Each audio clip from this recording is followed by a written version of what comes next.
Okay, reaction video na naman tayo mga kaibigan dito kay Yexel. Okay, at saka kay Mikey. Yung sikat na vlogger. Okay? Sikat na vlogger, gwapo, maganda, artista. Ay nang scam nga ng sandamakmak nating kababayan, mga OFW at yung mga hindi, okay? Ay ang in-scam nito pala nila Mikey at saka Yexel nito ay umaabot ng 200 million higit. Okay? Ngayon, nagtatago na. Nagtatago na. Hindi na malaman, hindi na makontak ng mga nag-invest sa kanya, sa kanila, na kung nasaan na. Itong si Yexel at si Mikey, hindi na raw naghaharap.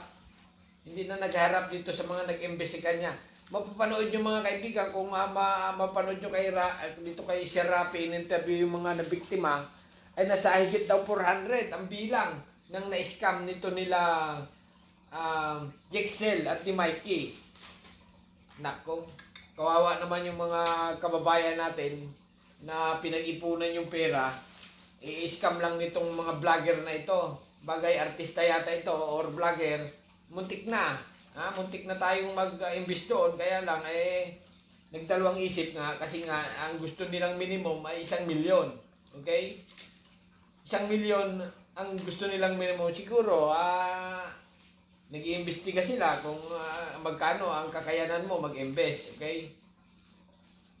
Kaya lang dito nga, si Yexel at saka si Mikey, maliwanag nga ito na nang scam. Okay? Scammer pala.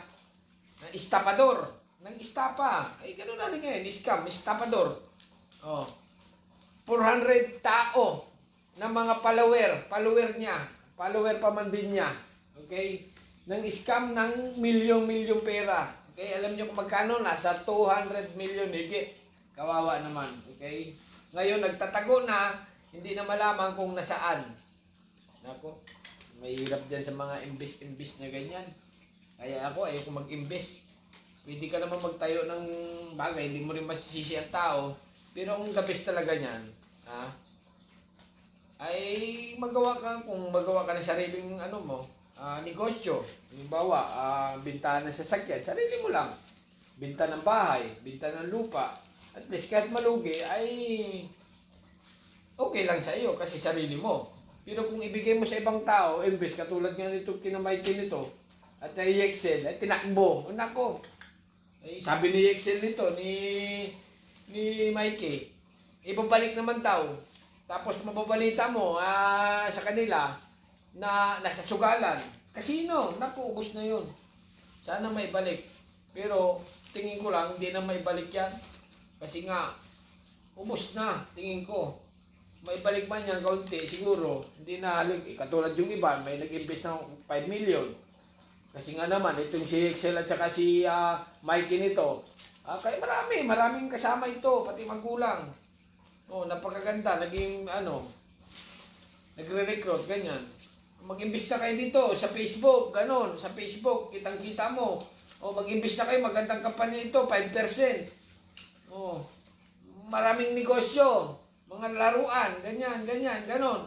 Yung pala naman kasino ang imbestigahan, sugal. Ay, Diyos ko. Huwag na kung kasino. Nako. Alam naman natin mga kaibigan, ang kasino, walang nananalo dyan. Lahat dyan talo. Pag kinasino ko to lahat, ubos to. Magaling pa itago sa bahay.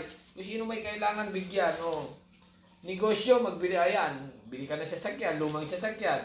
Ibenta mo, may tubo ka na. May tubo ka na, halimbawa ikaw ay kwan. Ganun lang ang negosyo. Pero kung invest dito kay Mikey at saka kay wag na, ibigay sa kanila yung pera. Estapador pala. Ay, Diyos ko, idol ko pa naman lagi pinapanood tayong pera.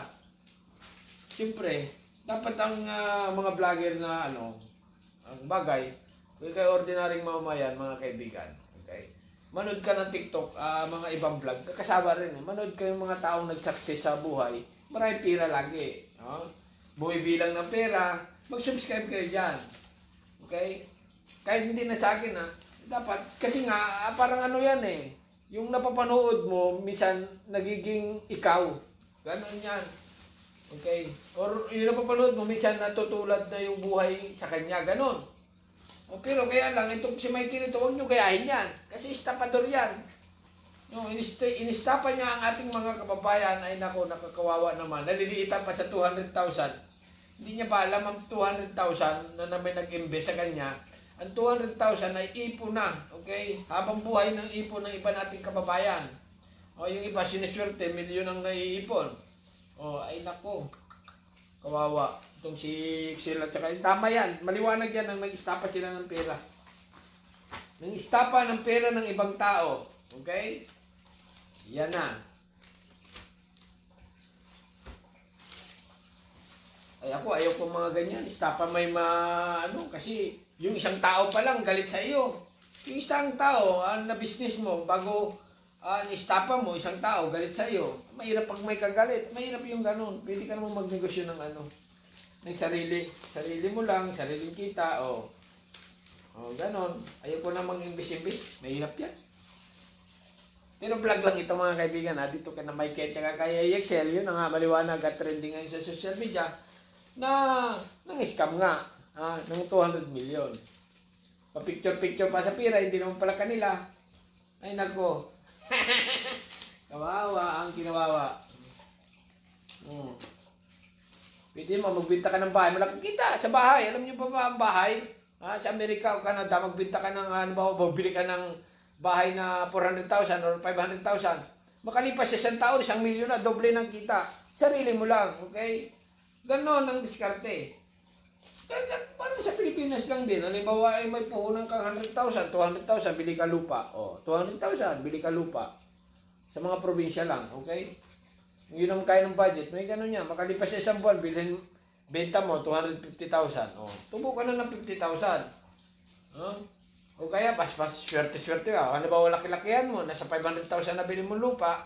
Makalipa pa, tulugin mo lang ng mga 1 year or 2 months, 3 months, 5 months. Ibenta mo na. Sasakyan. Halimbawa, ay sasakyan. Makabili ka ng 100,000 na sasakyan. Makalipas sa 1 linggo, ibenta mo ng 120, 130. May kakasa dyan. May bibili at bibili. Siyempre, ganun lang nag-negosyo. Pero kung invest, wag na, ito lahat pera ko, ibigay ko to sa iyo lahat. Ibang tao na makahawak niyan. Wala ka na access, ang tira lang sa iyo ito. Ay nako, Diyos mio, Marimar, napakahirap. Ibigay mo sa ibang tao, pera mo. Wag na, magbili na lang ako ng sarili kong bahay at ibenta ko. Ganon. Ibenta ko sa ibang tao, ganon. Okay? Kita na, maliwanag na pera, tagtag. Diyos mio, sobrang daming pera ko ngayon. Okay? Yun na nga, okay, vlog lang ito dito kay Excel at saka kay Mikey na maliwanag na nag-stop pa nga ng mga kababayan natin. Alright, subscribe my channel. Don't forget, comment, bye-bye, thank you.